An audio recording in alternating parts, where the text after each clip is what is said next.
Kalau saya mengatakan kartu kredit tidak riba, apakah saya akan dihujat? Bener deh, menurut saya kartu kredit kalau benar cara pakainya tidak riba. Sungguh, karena cara pakainya yang salah jadi riba kartu kredit itu. Bener gak gitu? Saya yakin banyak yang senewan dengan komentar di awal ini. Banyak korban kartu kredit bakal nyolot dengan pernyataan di awal ini. Yang padahal kartu kreditnya pernah menyelamatkan mereka sesaat. Tetapi karena memang lagi ada masalah keuangan, jadi aja harus bayar bunga cicilan. Dibilang kartu kreditnya yang salah. Padahal kalau dia tidak menyicil, langsung bayar lunas. Gak kena masalah tuh, gak kena yang namanya riba. Maaf loh, ini hanya pendapat saya yang bodoh urusan riba. Bener deh, banyak yang menganggap kartu kredit tidak riba kalau tidak ada bunga yang dikenakan alias tidak pernah menyicil. Masalah itu timbul karena salah kelola keuangan pribadinya lah yang membuat perilakunya menyicil dan berbunga melalui kartu kredit. Itulah riba. Jadi pendapat saya riba itu tindakan, bukan benda yang namanya kartu kredit. Karena itu saya tetap punya kartu kredit dan tetap akan menggunakan tanpa pernah sekalipun saya telat bayar. Bagi saya, kartu kredit adalah alat bayar pengganti uang hanya untuk pelumas transaksi atau dalam tanda petik greasing the transaction. Karena saya tidak mau menjadi bergantung pada satu komoditas alat transaksi yang namanya uang kartal atau uang tunai. Kapok saya percaya uang kartal secara mutlak. Mending e-money, mending digital money yang saya pakai. Saya harus mempunyai banyak sistem pembayaran, baik payment gateway dunia maya maupun dunia nyata. Terlepas dari makin ajaibnya dunia pembayaran, saya harus tetap belajar dan tetap ingin tahu lebih dalam lagi. Saya lapar informasi agar saya mendapatkan penggunaan non-cash kartu ini tidak diriba-ribain terus. Salah satunya ketika saya berkesempatan datang ke sebuah museum di Swedia 2 tahun yang lalu. Sebenarnya malu sih saya menceritakan hal ini. Saya ini punya idola. Mungkin karena berselera Nora atau mungkin katro kali ya. Bayangkan, saya ini mengidolakan grup musik yang namanya ABBA, grup musik asal Swedia. Lagu-lagu mereka, Chiquitita, Fernando, Take a Chance on Me, I Do, I Had a Dream, sering menjadi gumaman saya dalam bersenandung. Norak kan ya, zaman begini masih nyanyi lagu ABBA. Kemana aja lu, Sontoloyo? Karena yang namanya ngefans, ya bertandanglah saya menyempatkan ke Swedia, ke museum ABBA yang baru diluncurkan tahun 2013 atau 2014 kalau tidak salah, saya lupa. Sebagai number one fans, tentunya antusias banget melihat 4 orang bersuara emas membuat memorabilia museum perjalanan musik mereka. Berhubung ngefans berat, maka ketika ada cerita tentang personil ABBA, hal ini sangat menarik perhatian saya. Apa itu? Salah satu personil mereka, Björn Ulvaeus, ternyata membuat sejarah kedua.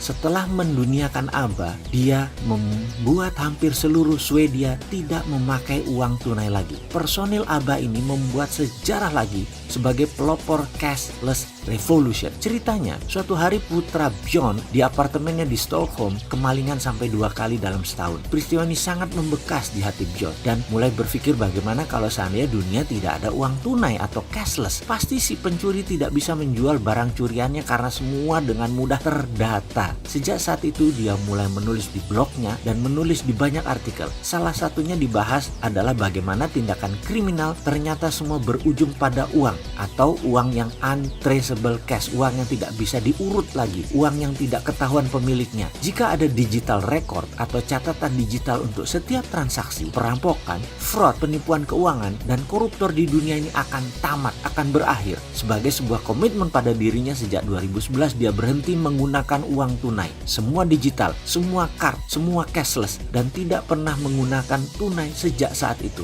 Bahkan di museum ABBA ini tidak terima pembayaran tunai. Dia meletakkan pesan di pintu masuk. Saya menantang semua orang untuk stop menggunakan uang tunai. Saat ini dunia menderita karena tindakan kriminal, mulai dari narkoba hingga pencurian sepeda. Karena tindakan kriminal memerlukan uang tunai. Mata uang krona Swedia adalah mata uang kecil pengaruhnya di dunia ini. Sebaiknya dijadikan contoh sebagai the first cashless society. Tertanda John. Luar biasa hal ini direspon dengan baik di Swedia. Semua menukar tunai dengan digital dan dengan kartu. Di puncaknya, Bank Swedia atau Swedish Bank menciptakan aplikasi cashless app yang bernama Swish. Per saat ini, Swedia revolusi cashlessnya hampir lengkap. Dari data statistik uang tunai dan koin, hanya menggunakan 2% dari setiap transaksi di perekonomian Swedia. Hanya 20% transaksi di pasar Swedia yang menggunakan uang tunai. Sementara dibandingkan seluruh dunia, 70 75% masih menggunakan uang tunai. Apa yang terjadi selanjutnya? Angka kriminal perampokan turun hingga 70%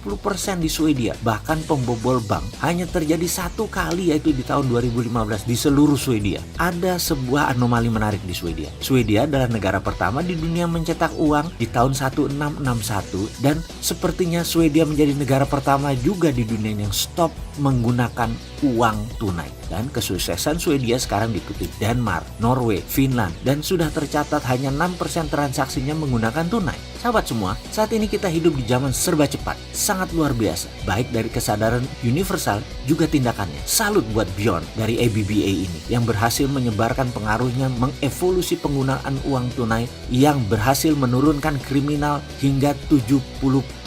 Ingat lagu dia yang diciptakan tahun 70-an, dia mengumandangkan lagu Money Money Money. Lalu Bjorn mengubah lagi versi 2. Kalau Bjorn bisa merubah dunia, sesungguhnya para sahabat juga bisa. Ditunggu kontribusinya untuk tidak menggunakan tunai. Jangan tempe seperti si Sontoloyo ini.